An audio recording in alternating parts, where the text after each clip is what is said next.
بسم اللہ الرحمن الرحیم۔ السلام علیکم۔ ہم آپ کو اپنے چینل میں خوش آمدید کہتے ہیں۔ اگر ابھی تک آپ نے ہمارا چینل سبسکرائب نہیں کیا تو ہمارے چینل کو سبسکرائب کر دیں اور ساتھ بیل آئیکن کو پریس کر دیں تاکہ ہر نئی ویڈیو کی نوٹیفیکیشن آپ تک بروقت پہنچتی رہے۔ تو چلیں ویڈیو شروع کرتے ہیں۔ طب نبوی سے علاج۔ آج کی ویڈیو ہے طب نبوی سے علاج کے بارے میں۔ سب سے پہلے ہم آپ کو بتائیں گے چاول کے بارے میں۔ چاول گرم خشک ہے۔ چاول کا مزاج گرم خشک ہے، گندم کی طرح غذائیت رکھتا ہے، معدے کو قوت دیتا ہے۔ چاول گائے کے دودھ کے ساتھ پکائے جائیں تو عمدہ غذا بن جاتا ہے، اسے کھیر کہتے ہیں۔ قوت کے لیے مفید ہے اور رنگ صاف کرتا ہے۔ اور دوسرے نمبر پر ہے تربوز۔ تربوز نبی کریم صلی اللہ علیہ وسلم تربوز کھجور کے ساتھ ملا کر کھایا کرتے تھے۔ تربوز تر سرد ہے۔ تربوز کا جو مزاج ہے وہ تر اور سرد ہے۔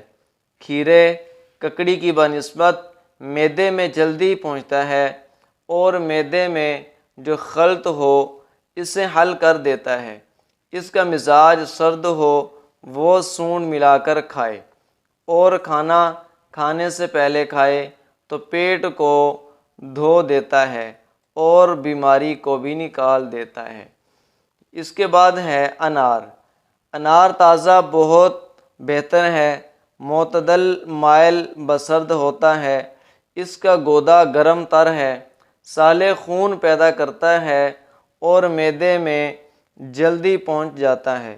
غذائیت اس میں معمولی ہے، کھانسی اور اندرونی زخموں کو مفید ہے، حلق کی خشکی کو دفع کرتا ہے، گرمی کی وجہ سے آنکھ کے درد میں نفع دیتا ہے۔ چہرے پر مل لیا جائے تو دھوپ چہرے پر اثر نہیں کرتی۔ اس کے بعد ہے پیاز۔ حضرت عائشہ رضی اللہ عنہا فرماتی ہیں کہ حضرت صلی اللہ علیہ وسلم نے جو کھانا کھایا ہے اس میں پیاز تھیں۔ حضرت صلی اللہ علیہ وسلم نے پیاز کھا کر مسجد آنے سے منع فرمایا ہے۔ پیاز تیسرے درجے میں گرم ہے، لو کے لیے نافع ہے، معدے کو قوی کرتی ہے، قوت کو بڑھاتی ہے، رنگ نکھارتی ہے، بلغم کو نکالتی ہے اور معدے کو صاف کرتی ہے۔ کان کے امراض کے لیے نافع ہے، آنکھوں میں پانی اتر آئے تو پیاز کا پانی لگائیں، آنکھوں کی سفیدی کے لیے شہد ملا کر لگائیں۔ پکی ہوئی پیاز کثیر الغذا ہے، یرقان اور کھانسی میں سینے کی سختی کے لیے نافع ہے، پیشاب لاتی ہے۔ اس کے بعد ہے کھجور۔ نبی کریم صلی اللہ علیہ وسلم نے علیحدہ اور روٹی کے ساتھ نوش فرمایا۔ گرم ہوتا ہے، تلی کو قوت دیتا ہے، باں کو قوت دیتا ہے، صنوبر کے ساتھ کھائیں، درد سر بھی پیدا کرتا ہے۔ اس کی اصلاح بادام اور خشخاش سے ہوتی ہے۔ روزانہ نہار منہ کھانے سے پیٹ کے کیڑے مرتے ہیں۔ انجیر۔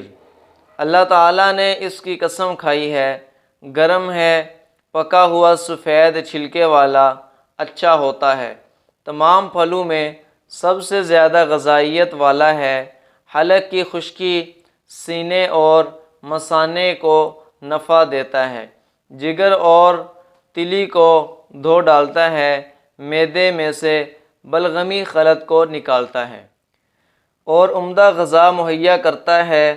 خشک ہو تو یہ پٹھوں کو نافع ہے۔ اخروٹ اور بادام کے ساتھ کھانا بہتر ہے، اس کا گودا پرانی کھانسی کے لیے نافع ہے، پیشاب کو جاری کرتا ہے، نہار منہ کھانے سے عجیب خاصیت رکھتا ہے۔ لہسن گرم خشک ہے، جس پر فالج کے آثار ہوں اس کے لیے نافع ہے، ہاضم ہے، ورموں کے لیے تریاک ہے۔ سانپ بچھو کاٹ لے تو اس کو کوٹ کر تکیہ اس پر لگائیں تو زہر کو چوس لیتا ہے، بلغم کے لیے نافع ہے، حلق کو صاف کرتا ہے، پرانی کھانسی کے لیے مفید ہے۔ سرکہ نمک اور شہد و لہسن کیڑے والے دانت کے لیے مفید ہے اور دانت کے درد کے لیے بھی فائدہ مند ہے۔ بینائی کے لیے مضر ہے۔